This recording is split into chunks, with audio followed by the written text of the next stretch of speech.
Saya juga sudah katakan, kita punya bukti loh. Senting opinion. Kembali lagi di channel BD TV yang Cacamnian. Halo guys, kita lagi di Pengadilan Negeri Bengkulu. Informasi Pengadilan Negeri Bengkulu akan melaksanakan sidang 2 orang terdakwa. Sidangnya sidang putusan dugaan penjualan aset lahan milik pemerintah Kota Bengkulu. Simak video selengkapnya. Cacamnian.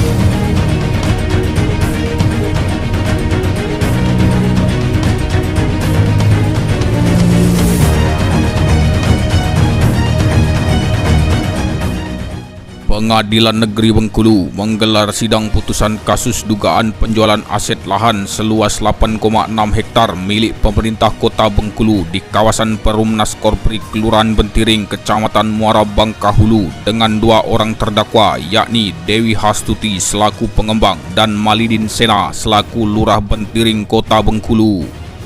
Sidang yang diketuai Ketua Pengadilan Negeri Bengkulu Rija Fauji, kedua terdakwa dijatuhi hukuman 4 tahun penjara dan denda 200 juta rupiah subsidiar 3 bulan kurungan.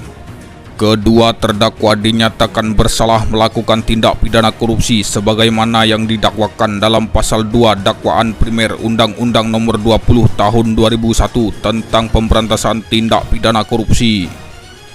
Namun dalam putusan tersebut ada sedikit berbeda untuk terdakwa Dewi Hastuti yang dijatuhi hukuman tambahan, yakni membayar uang pengganti sebesar 4,7 miliar rupiah dan apabila tidak mampu membayar diganti dengan pidana 1 tahun penjara.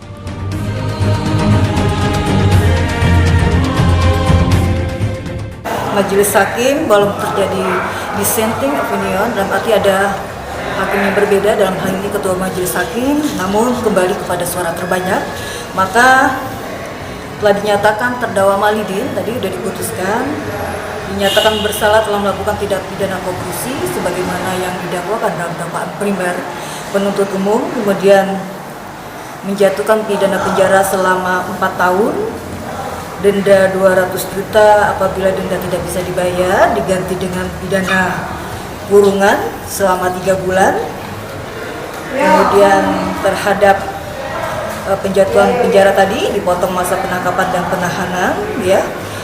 Kemudian untuk terdakwa Dewi Hastuti dijatuhi pidana penjara juga selama 4 tahun, denda 200 juta diganti apabila tidak bisa membayar denda tersebut diganti dengan pidana kurungan selama 3 bulan. Terhadap terdakwa Dewi Hastuti, karena dapat dibuktikan adanya keuntungan terhadap penjualan aset tersebut, maka dikenakan pidana tambahan dalam ini adalah untuk membayar uang pengganti sebesar 4,750 miliar dan apabila tidak sanggup untuk dibayar maka diganti dengan pidana selama 1 tahun penjara. Jadi kami pelajari dulu kondisi seperti itu, tapi paling tidak dari 3 majelis, dari 3 hakim itu kan tidak bulat suaranya. Satu DO dissenting opinion, dan dissenting opinion itu justru sebenarnya menyatakan bahwa harus dipastikan dulu ini terlalu prematur. Beliau mempertimbangkan pembelaan kami, bahwa juga ahli daripada jaksa juga menyatakan kalau misalnya kita sudah ada kayak gini kan ranahnya masuk ke ranah Peradilan Tata Usaha Negara atau Perdata. Tentukan dulu sikap, tentukan dulu bahwa lahan itu punya Pemda Kota atau bukan. Itu yang penting.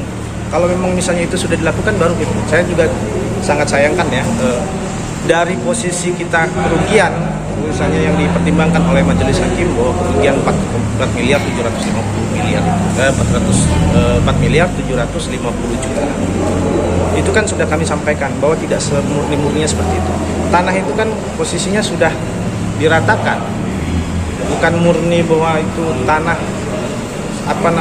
kita beli segitu terus kemudian dijual lagi. Jadi keuntungan yang mana yang didapatkan oleh terdakwa? Tadi disebut juga oleh hakim ada tersebut nama.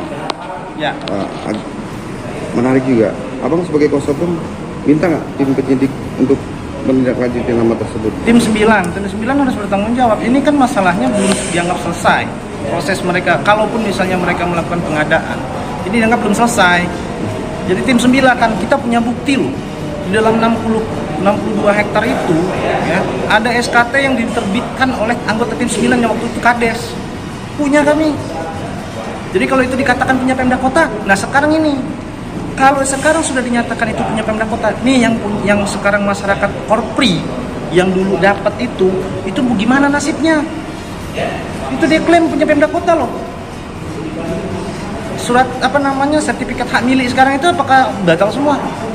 Gimana coba? Ribuan nyawa loh, ribuan masyarakat loh di sana.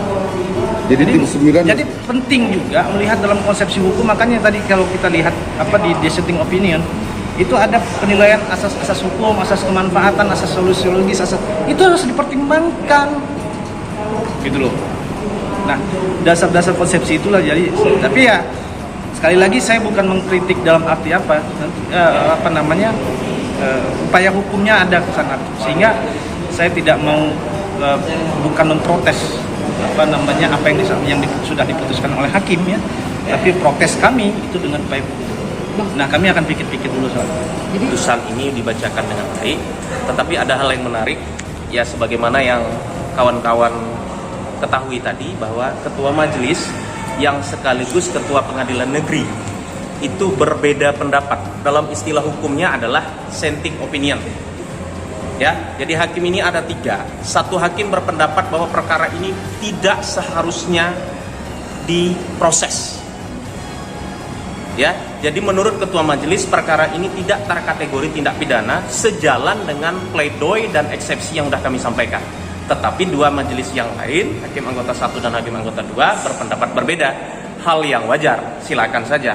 Tetapi yang menariknya adalah kami pasti akan melakukan upaya banding, karena setidak-tidaknya apa yang disampaikan oleh ketua majelis dalam dissenting opinionnya itu salah satu patokan kami untuk melakukan upaya hukum. Jadi kalau saya pastikan kami banding, karena tadi klien saya